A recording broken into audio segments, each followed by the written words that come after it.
Sejam bem-vindos a mais uma videoaula do Instituto Monitor. Nosso assunto de hoje é manufatura e serviços. Tópicos a serem abordados nesta aula: a evolução histórica, produção artesanal, sistema fabril e produção em massa. Ao término desta aula, você deverá ser capaz de conhecer a evolução da administração da produção e descrever as fases da evolução da administração de produção. Vamos primeiramente falar sobre a evolução histórica, desde quando isso vem. Então, a administração da produção é um conjunto de atividades que transformam um bem tangível em outro com maior utilidade. O que eu quero dizer com isso? Eu quero dizer que nós vamos pegar qualquer tipo de produto e transformar aquele produto em algo que seja útil para a utilização. Isso é chamado de produção. É produzir algo que não existe ou que existe de uma maneira bruta para algo que vamos utilizar. Essa produção, ela existe desde o início dos tempos, então não é de hoje que isso acontece. A humanidade, ela está em constante evolução. Se nós formos pensar lá nos primórdios, onde viveram os nossos antepassados, muito lá atrás, por mais que eles viviam em cavernas ou então viviam em pequenas aldeias, em pequenas comunidades, com certeza eles já utilizavam desse tipo de situação, de ter que transformar algo em algum produto para utilizar. E isso veio avançando na medida em que a população foi aumentando e na medida da necessidade. A produção, ela existe então desde o início e com o passar dos séculos surgiram aqueles que nós chamamos de artesãos e formas de produção mais organizadas. Quem são os artesãos?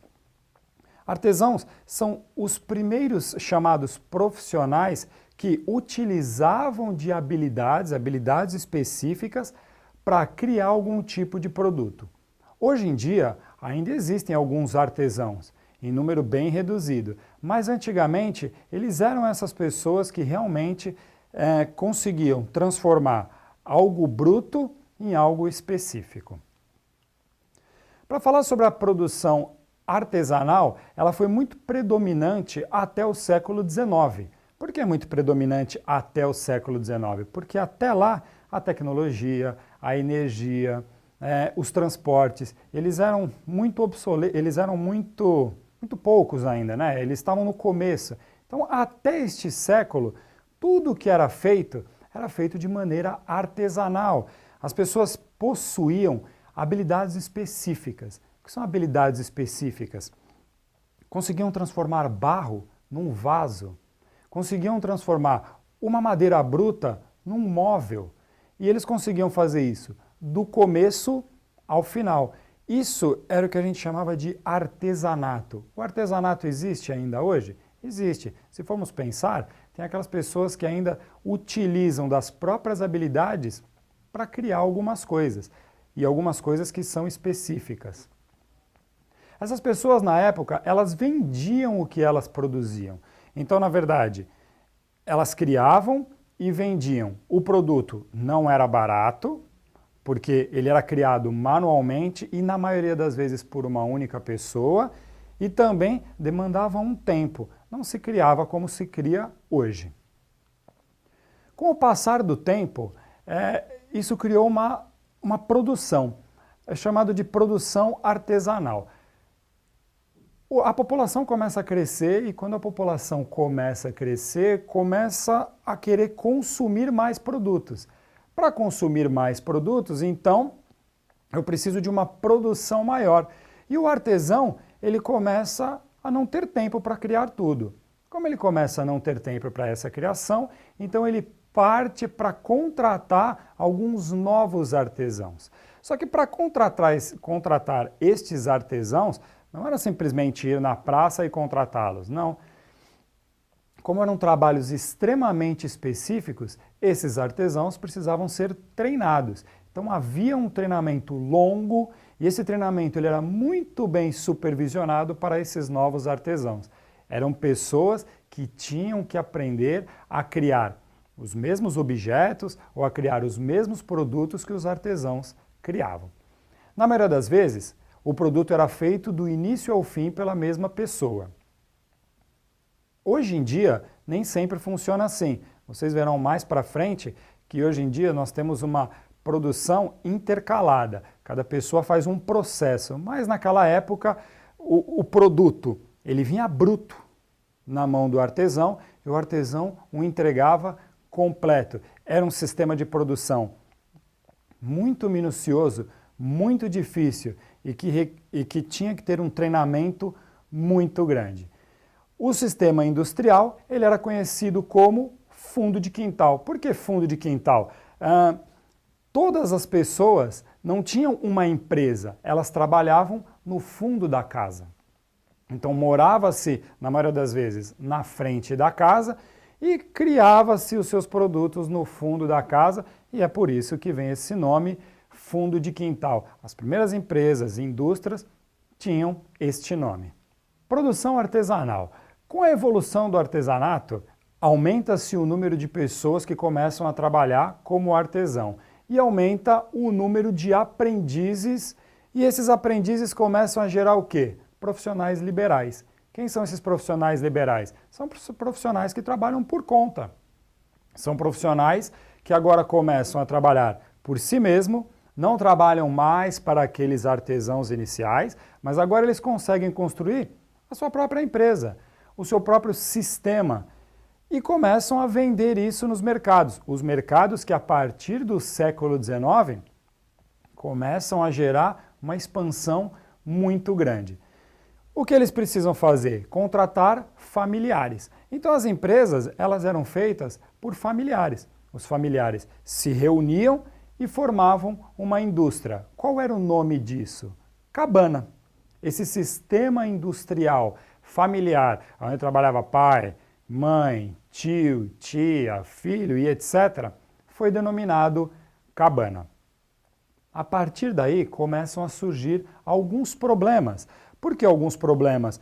Porque já não é mais fácil você controlar um produto, não é mais fácil você ter uma programação e um controle de qualidade em cima disso.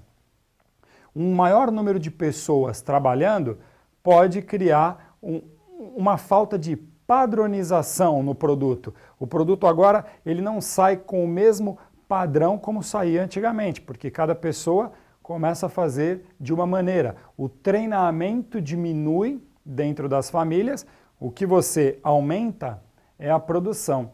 E por que acontece isso? Para poder atender a demanda, porque a demanda ela é crescente e ela cresce cada vez mais. O mundo começa a ficar muito maior em termos de população e as pessoas começam a consumir produtos. Os mercados começam a pedir produtos e essas empresas precisam fabricar e fabricar e fabricar e aí começa a se perder o padrão e aí precisa começar a fazer um reentendimento de como fazer com que essas coisas não saiam do controle. Bom, veio se desenvolvendo e nós entramos então no sistema fabril. O sistema fabril é o sistema conhecido até hoje.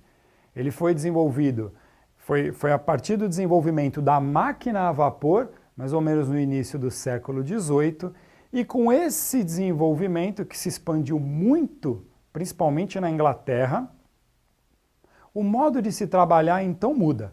O modo de se trabalhar altera. Aquilo que nós conhecemos hoje começou a partir daí. Nós começamos a ter as pequenas fábricas, as pequenas indústrias, que eram aqueles locais onde contratava-se uma série de funcionários e esses funcionários trabalhavam em prol para a criação de um produto. Não tem mais como uma família, não tem mais como um artesão dar conta da demanda que vem aí, de todos os detalhes. E com a máquina a vapor eu consigo então fazer uma produção chamada de produção em massa. Nem tudo agora, eu preciso do ser humano para criar. Agora eu tenho máquinas que me ajudam na criação. E aí surge, além das pequenas fábricas, aquilo que a gente chama de especialização do trabalho. O conceito de especialização do trabalho ele é utilizado até hoje. Se eu estou dizendo que um artesão ele fazia um produto desde o seu início até o final, na especialização de trabalho isso muda. Agora nós temos funcionários especializados para cada um fazer uma parte e somente uma parte do trabalho. E se você for verificar, as coisas acontecem assim até hoje. Quando nós somos contratados por uma empresa, na maioria das vezes, nós não trabalhamos no processo inteiro na empresa. Nós simplesmente fazemos uma parte. E cada pessoa faz então uma parte e nós criamos um sistema fabril, um sistema industrial, onde todos têm uma especialização para fazer uma parte do produto, mas no final este produto sai acabado. A partir do sistema fabril, então, ocorrem grandes mudanças na fabricação de produtos. Essas grandes mudanças, primeiro, a escala. O produto ele começa a ser produzido em grandes escalas. Mas nós conseguimos também a padronização e o processo de fabricação. Qual a importância da padronização e do processo de fabricação? Pensarmos nos dias de hoje, quando vamos comprar um produto? Tem muito produto que nós já compramos conhecendo o produto. Nós já estamos sabendo qual que é o produto, já consumimos aquele produto. Então, quando nós adquirimos aquele produto, a experiência que nós queremos ter com ele é a mesma que tivemos anteriormente. Por exemplo, quando você compra um refrigerante e você toma esse refrigerante, na próxima vez que você for comprar, você quer que o refrigerante esteja igualzinho. Então, para que o refrigerante esteja igualzinho, é necessário que exista uma padronização e um processo de fabricação. A partir disso, então, começa a se ter treinamento de mão de obra direta. É bem parecido com aquele treinamento que havia com o artesão, só que o treinamento que havia com o artesão era algo muito mais específico. Aqui o treinamento de mão de obra direta já diz o nome, é uma mão de obra focada para aquele tipo de serviço, por isso ela é chamada de direta. Não vou fazer tudo, vou fazer uma parte, mas tenho que fazer bem feito e tenho que fazer conforme as regras e as normas, mantendo o controle e a produção corretamente. Com o número de pessoas crescendo dentro de uma empresa, crescendo e o número de funcionários aumentando, o que eu tenho que criar? A gerência e a supervisão. Não tem como a empresa crescer e aquilo ficar descontrolado. A partir de agora, eu preciso ter pessoas capacitadas para gerenciar esses processos, para saber se esses processos estão corretos, para supervisionar se tudo está saindo corretamente, para supervisionar se a produção está saindo corretamente, se os produtos estão dentro do padrão e etc. E desenvolve-se então técnicas de planejamento de controle financeiro e produção. Agora sim, é muita matéria-prima entrando, é muita produção acontecendo e muito produto sendo vendido. Então o financeiro da empresa agora não é mais uma família que controla. Eu não tenho mais uma pessoa que agora tem que controlar uma família de 10 pessoas trabalhando. Não, agora é uma empresa grande e eu preciso então entender e controlar financeiramente para que o gasto seja sempre menor do que o ganho. E desenvolve-se também técnicas de venda. A partir daí, a empresa precisa entrar no mercado e saber de que maneira vender os produtos, de qual maneira você vai colocar esse produto no mercado, porque você começa a ter concorrentes e precisa então vender o seu produto, precisa então negociar o teu produto dentro desses mercados que estão em grande expansão. Gera-se então a partir disso a produção em massa. A produção em massa ela começa a ocorrer a partir da segunda metade do século XIX. Isso devido ao quê? Devido ao avanço de tecnologia, devido ao avanço de transporte, energia e comunicações. Então, todos esses itens fizeram com que a produção aumentasse e aumentasse muito. População aumentando, facilidade de comunicação e transporte, logicamente, as fábricas aumentam de tamanho e começam a produzir produtos em grande escala. Faz com que isso diminua o custo com manufatura, Então, diminui o custo com mão de obra, porém, novamente eu começo a ter problemas com coordenação e controle. Vejam que na imagem eu tenho uma série de refrigerantes sendo feito ao mesmo tempo. Isso é produção em grande escala. Não é fácil controlar este tipo de produção. Então, foi um problema que na época surgiu, este controle de produção. E se olharmos a imagem de cima, nós temos uma série de pessoas trabalhando em conjunto.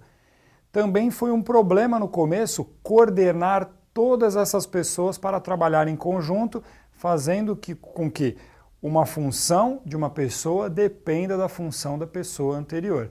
Então esses problemas começam a surgir. Mas, como todo problema que surge, busca-se uma solução. E Frederick Taylor foi um rapaz que realmente revolucionou na sua obra chamada Tempos e Movimentos. Ele tentou encontrar um método para melhor executar esse tipo de atividade dentro de uma empresa, dentro de uma indústria. Quais são os pontos principais para ele? Eliminar movimentos inúteis, aquilo que a empresa faz e que gasta tempo, mas que é inútil e que atrasa toda a produção, atrasa todo o processo de fabricação de um produto. Outro ponto, racionalizar o trabalho. Fazer aquilo que é realmente necessário, não fazer com que trabalhadores façam trabalhos inúteis.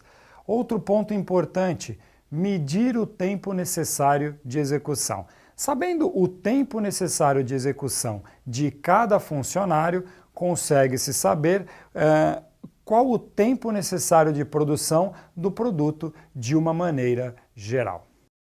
Chegamos ao final de mais uma videoaula do Instituto Monitor sobre manufatura e serviços. Espero que vocês tenham gostado. Frequente nossas redes sociais e até a próxima!